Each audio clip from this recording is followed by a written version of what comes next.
this doesn't have to look like anything. Because your grief doesn't have to look like anything. Your relationships don't have to look like anything. It feels really nice and really cool to help other people figure that out. And I think that does show in my creative practice too. My name is Aries Jo. I use they or he pronouns. I am an artist and an organizer, and I currently live in Ogopoga, which is unceded Tewa territory, colonially known as Santa Fe, New Mexico, and I'm from unceded Creek territory, colonially known as Clanton, Alabama. I do nothing traditionally. Everything about my life is non-traditional, including my art practice.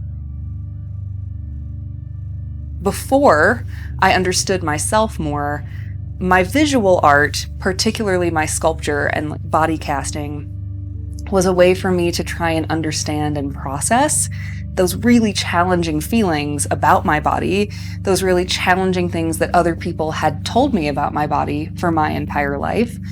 And a way for me to kind of come to terms with existing in this meat sack that I have, which I'm on better terms with it now. And I think, my visual art at least is a big part of that. Also my writing probably, but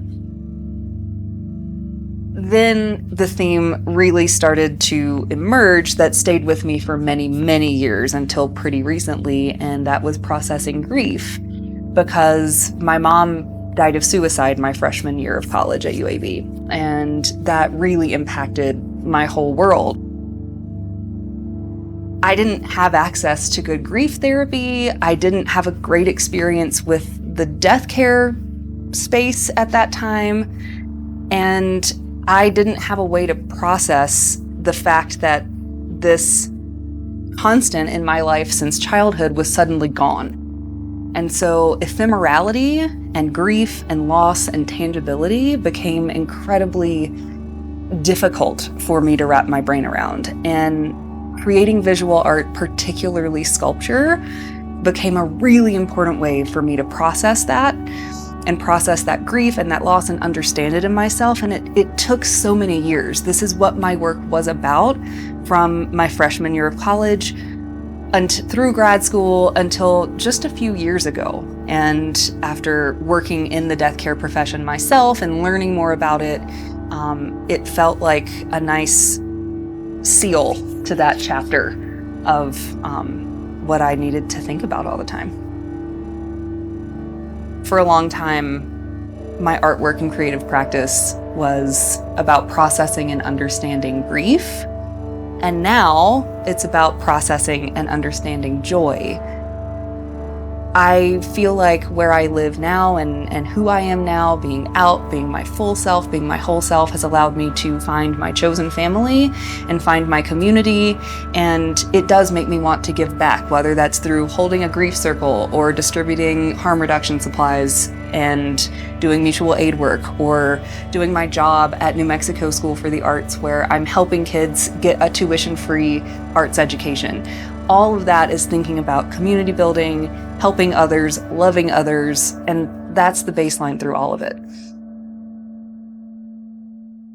It all gets to be exactly what you want it to be, and that is the most freeing thing to understand. And maybe I had to, run away to the desert and have some wide open spaces to figure that out. When I moved to Santa Fe, one of the ways that I connected with community is through Y School, which is the local circus art school. I was like, I got to take this giant puppet making class. A couple of my friends were in it, and we were supposed to be making these giant puppets that could be about anything.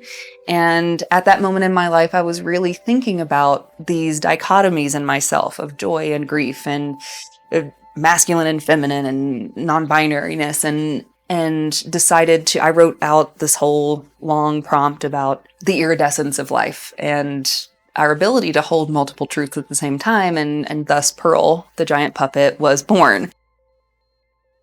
Pearl is a physical representation about how we can hold all of our truths at once. And so Pearl's face is sad and happy at the same time, or a little angry and a little excited. And I used a lot of natural imagery. So one of the hands is a seashell, one of the hands is a butterfly.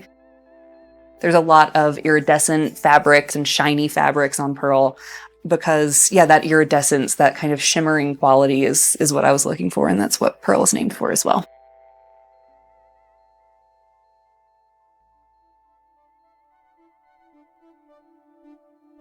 I've always been a very silly person, and my friends will tell you I call myself, and they call me lovingly, a silly goose, and that's who I am for sure. And as I've come more to terms with who I am as a person, and I've wanted to bring that back into everything that I'm doing, including not just my house and my fashion and how I present myself in the world, but also my creative practice. And that really has become about processing joy and giving myself permission to have joy in really difficult times in the world, and to have joy in the face of grief, and the truth that we can hold multiple emotions and multiple parts of ourselves that might be challenging or conflicting to each other. We can hold all of that at once.